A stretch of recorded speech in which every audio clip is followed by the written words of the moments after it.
Yes, We are live He now. answered the door, so I didn't know the situation. All right, ladies and gentlemen, we're going to go and call the meeting to order. It is in fact 3:30, and we do have all council members or committee members, I should say, present. That brings us to agenda item number 3, the meeting minutes. Do we have a motion? So moved. All right, there's a motion on the, there's a motion on the floor. Further discussion?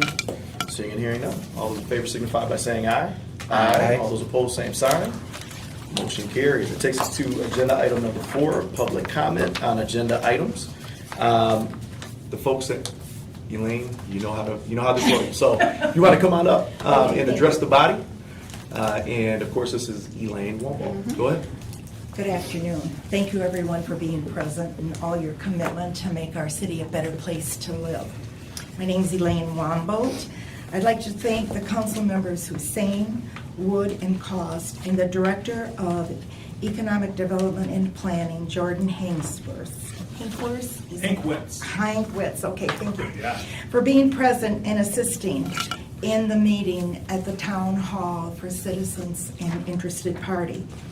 It was well attended. It was an excellent meeting with a lot of valuable information, and it gave everyone present an opportunity to voice their concerns, issue comments, and try to work together to improve this crisis in our city. At the town hall meeting, there was a comment made about a moratorium on properties, for rental properties in the city of Lansing until the crisis had been resolved and we have completed the independent review of the Code Compliance Department. There were many present that agreed with that comment. I too support a citywide moratorium on rental properties until we get control of this rental crisis in the city of Lansing.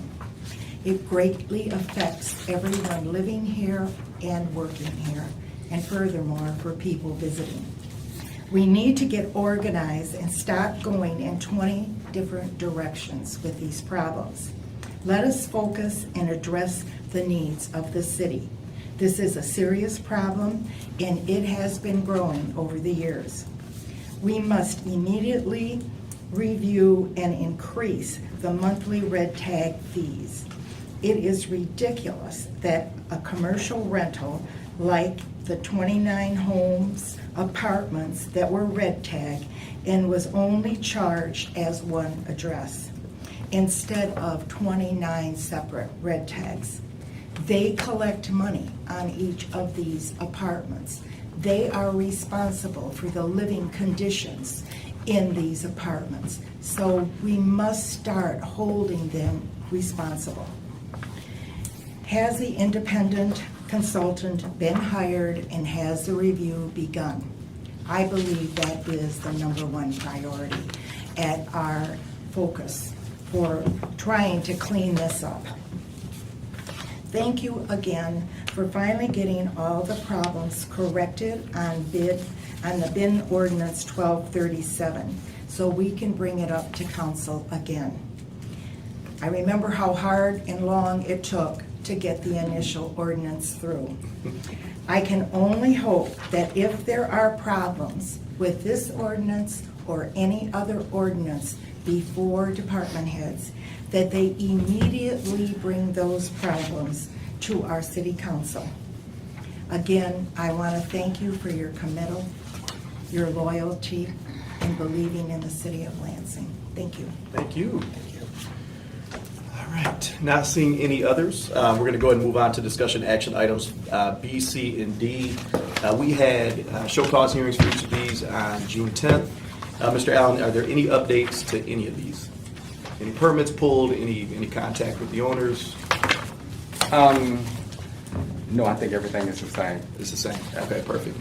And just for a point of clarification, because when you look at the overviews, there is, as an example, if we look at items, maybe it's D.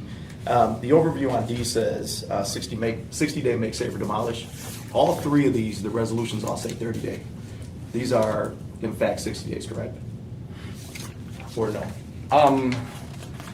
I know the one on Cedar Street was a fire, so they probably said So 30 Cedar, days. so Cedar Street, and that's, what's interesting is that's the one on the overview that says 60 day. 3421 North Cedar. Okay, so that's supposed to be a 30 day. That was originally a fire, Okay, and then other things happened, but it was originally a fire. got it. And I don't think the other ones were fires. So these are 60 days?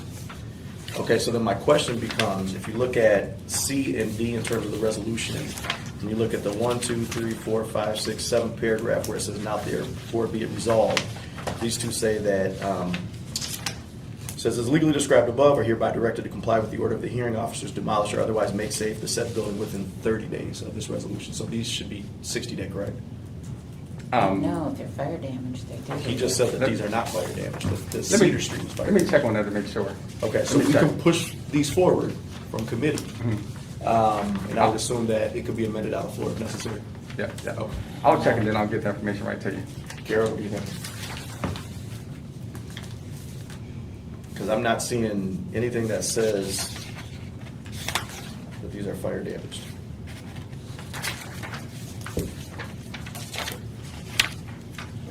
As a matter of fact, Jackson says it is not fire damaged. Yeah, Okay, so, yeah.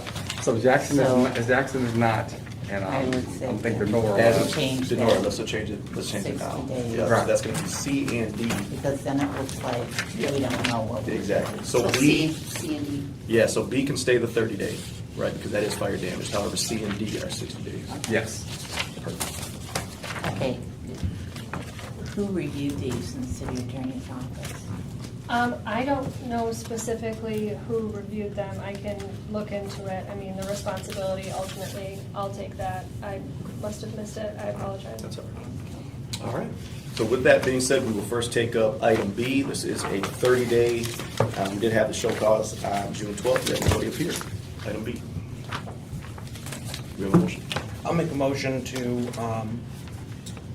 move forward.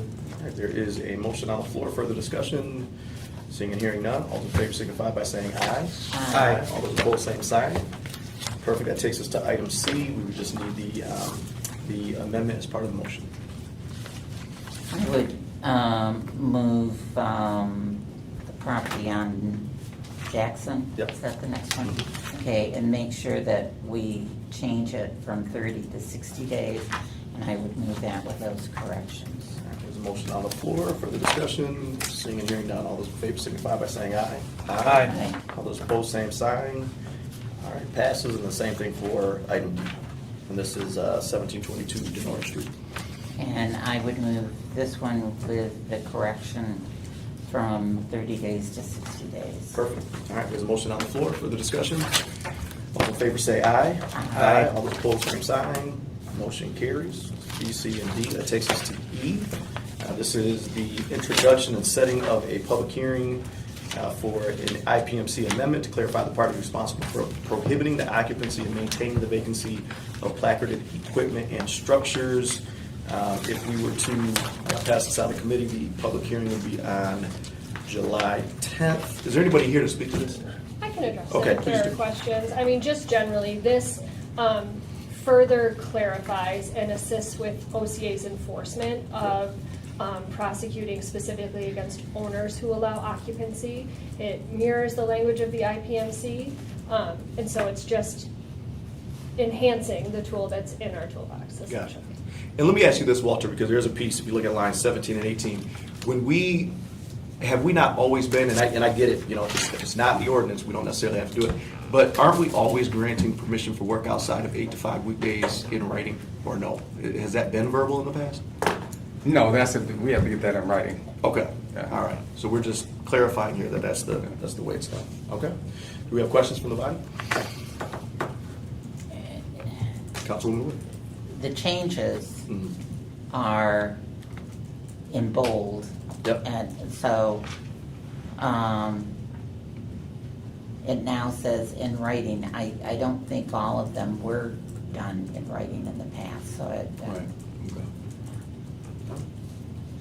And then I guess my other question is, one of the other things we'd asked you to look at was in the IMPC, there was a section in there that talked about us doing, the city doing the work. if needed. And I thought that was one of the things that you were gonna take a look at, because it's in there, and whether the city could do that. Is that something we haven't looked at yet?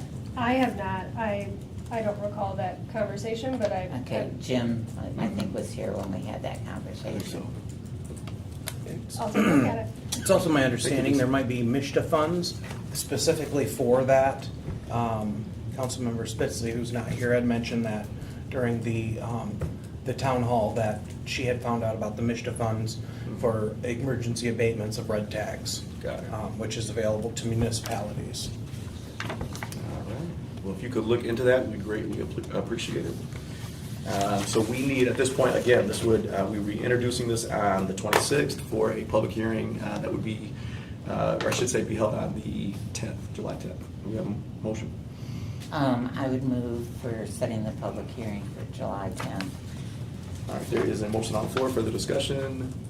Seeing none, all those in favor say aye. Aye. All those opposed, same sign. Motion carries. That takes us to item F.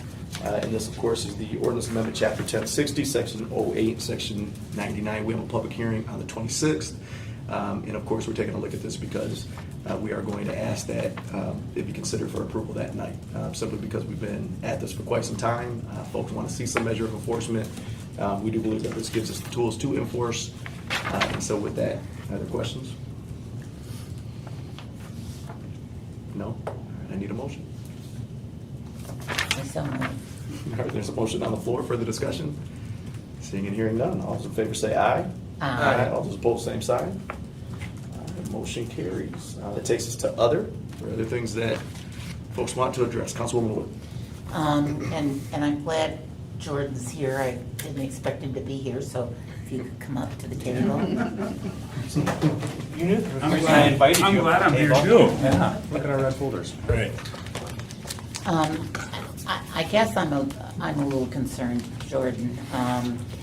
We had another situation that apparently people within the department over the past had chose not to enforce. And that has to do with a contract that we have with our rubbish cleanup.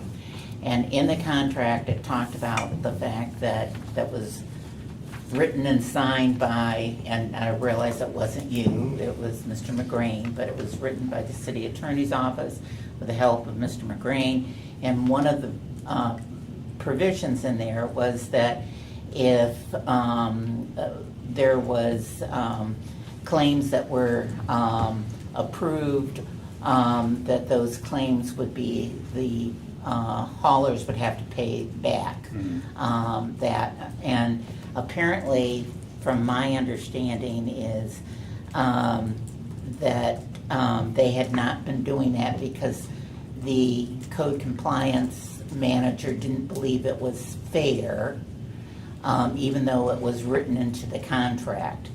So we have that issue. We have the fact that we have the situation with not checking taxes and things like that. Have you done anything to determine if there are any other ordinances or contracts that we have out there that were not being adhered to because someone in the department didn't feel that they were fair to somebody else? Going to the trash hauler one, I know that was brought to our attention, and Sherry brought that to our Yeah. attention. Nicholas is working with OCA. Yeah. We've investigated, and ultimately, the language is very clear. If I was a trash hauler, I would have never signed that contract, but the fact remains that they did sign that contract, and so we need to abide by it. Have we done a systematic review of all the contracts we have to ensure that they're being enforced?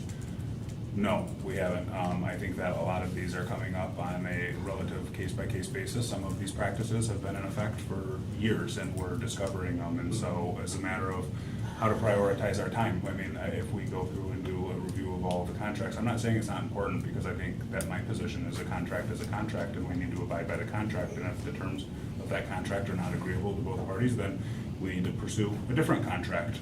But to answer your question bluntly, I have not done a thorough review of all contracts that EDP has at this juncture. I just guess I'm really concerned over this. The fact that we have ordinances that people within departments make determinations that they don't think it's fair, so they don't follow through on it. We have contracts that we've signed that, for whatever reason, whatever there's a relationship with the vendor or whatever, have made determinations they don't think it's fair to them. And I guess that, you know, that from my perspective is that we're fiduciarily responsible to the public. And when we do these things, I think it's sending such a bad message out there that, you know, we treat, one department might be very good at following through all the ordinances and another department might not be. And I'm just perplexed over the whole situation that it's gotten like this. And then my goal is to try to come up with a way so that we're not having these problems anymore. So, I share the exact same goal. I think it's completely inappropriate. I think that we need to be doing what we say and saying what we do. And I think that in these circumstances, we've inherited a number of scenarios where people have chosen to deviate from what was agreed upon in writing. And we've been trying to work through them, the trash haulers, the board up service. These are things that we're working well, on. and it's not just you. Right. You know, and no offense to Andy, maybe it is the clerk's responsibility, but the fact that we have Waste Management without a contract, without a license, that continues to, you know, pick up trash. I'm not sure why the city attorney's office hasn't sent a cease and desist letter to Waste Management and telling them that they cannot service any more of their customers here in the city of Lansing until they get a proper license. I mean, you know, we let these things continue to go out there, and it's exasperating.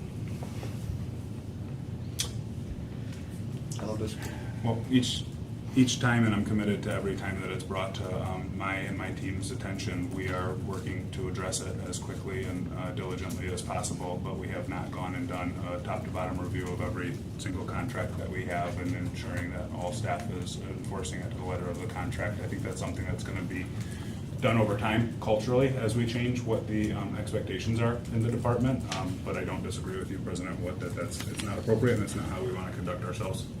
How many contracts do you have? I Do you don't know know? off the top of my head, no. Do you think it's under 50? I don't know. I can't answer that. Okay.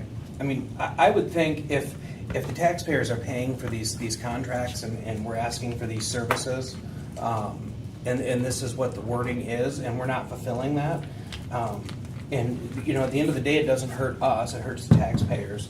I would make that a priority to make sure that contracts are actually being fulfilled. Because what's the point in filling out a contract if they know the city of Lansing has no interest in actually enforcing every part of it? And let's go to, you know, whether you have a contract or you have a purchase order. Let's go to United. You know, I mean, here we've got United out there with a purchase order on the way they're supposed to be doing services for the Parks Department and what is expected, and they're not fulfilling that. You know. Yeah, and I was going to bring that up. So and that's an odd situation anyway. So you essentially have two documents that are governing this relationship between the city of Lansing and United. You have this request for bids, and then you have this purchase order. And what they're talking about, so that the folks at the table know, are the company that we contract with for mowing in our parks. They're supposed to be taking care of litter pickup. They're supposed to be taking care of weed abatement in our playground areas, and the list goes on and on and on. And none of those things are happening. What I'm really concerned about, Jordan, and you're just the one here. I think Andrew's here too, Yeah. but it seems like there's a number of these issues within departments where what is the oversight of the contract? Is there a contract administrator? Is there an annual review? And frankly, and you've only been in the seat for a little bit of time, so we're giving you a break, but we should know how many contracts we have in place. We should know who essentially is responsible for the oversight. We should have a process for an annual review, because whether it's Eric's or Pro Soil or United, or we are not, frankly, we're seeing far too often the provisions of the contracts aren't being fulfilled, and that's a problem. So that's something we need to continue to discuss. I would love to see you guys take that up in your monthly leadership with the mayor as well. I'm taking it up Thursday with him, so. Excellent, okay. Great. Anything else? Mr. Cost?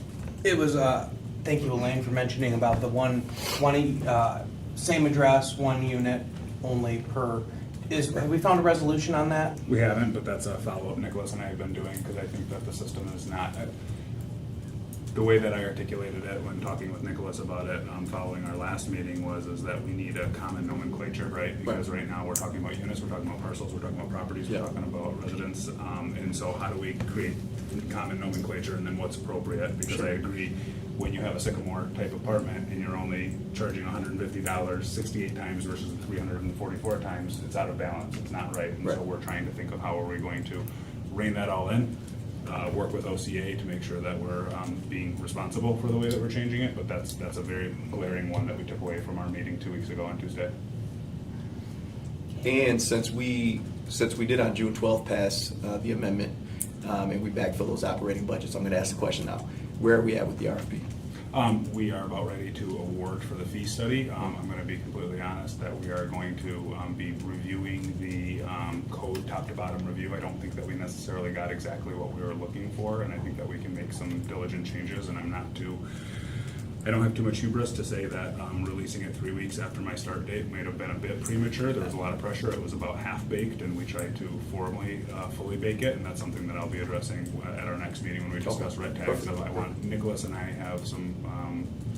We've learned a lot in the last couple of months. I'm sure. We've learned a lot more since we put that out to bid. The responses that we got maybe were not exactly what we were looking for, and we need to reevaluate what we're getting. I want to do it once, and I want to do it right. I don't want to put out a subpar product for the sake of moving forward if we're not going to ultimately get what we want in return. So that's where we're at. All right. Seeing no other business before the body, we're adjourned. Thanks for being here, folks. Appreciate you.